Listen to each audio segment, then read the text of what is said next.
என் வாழ்க்கையில எல்லாமே ஃபெயிலியராவே போயிட்டு இருக்கு. இந்த உலகத்துல நான் வாழ்றத விட, நான் மரித்து போயிட்டேன், நான் செத்து போயிட்டேன் அப்படின்னா நல்லா இருக்குமே என் லைஃப் அப்படின்னு நினைக்கிறீங்களா? லைஃபே இருக்காதுங்க மரிச்சு போனா. இன்னைக்கு ஒருவேளை ஒரு சூசைடல் தாட்ஸ்ல நீங்க இருக்கிறீங்களா? என்னோட வாழ்க்கையை நான் முடித்து கொள்ளலாம். இல்ல, இதுக்கப்புறம் எனக்கு லைஃபே கிடையாது. எல்லாமே இருளால இருக்கு. ஒண்ணுமே நடக்க போறது இல்ல. இதுக்கப்புறம் நான் என்ன பண்ண போறேன் இருந்து? இப்படி நிறைய தாட்ஸ் உங்களுக்குள்ள இருக்குல்ல. ஆண்டவர் இன்றைக்கு உங்களோட பேசுறாங்க. மகளே, மகனே, உனக்காக என்னுடைய ஜீவனை நான் கொடுத்தனே.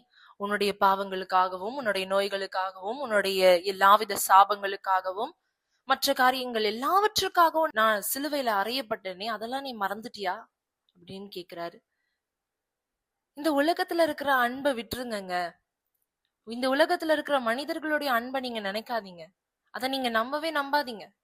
ஒரு நாள் நம்ம கூட இருப்பாங்க, இன்னொரு நாள் நம்மளை விட்டு போயிடுவாங்க.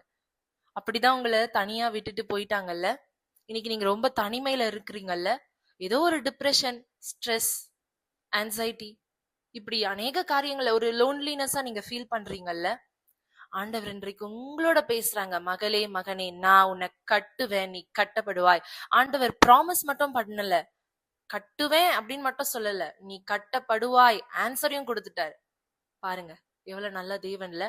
இன்னைக்கு ஆண்டவர் நீங்க இழந்த காரியங்கள், இழந்த சமாதானம், இழந்த சந்தோஷம், இழந்த எல்லா காரியத்தையும் மறுபடியுமாக பெற்றுக்கொள்ள இன்னைக்கு ஆண்டவர் உங்களுக்காக இறங்கி வந்திருக்கிறாங்க.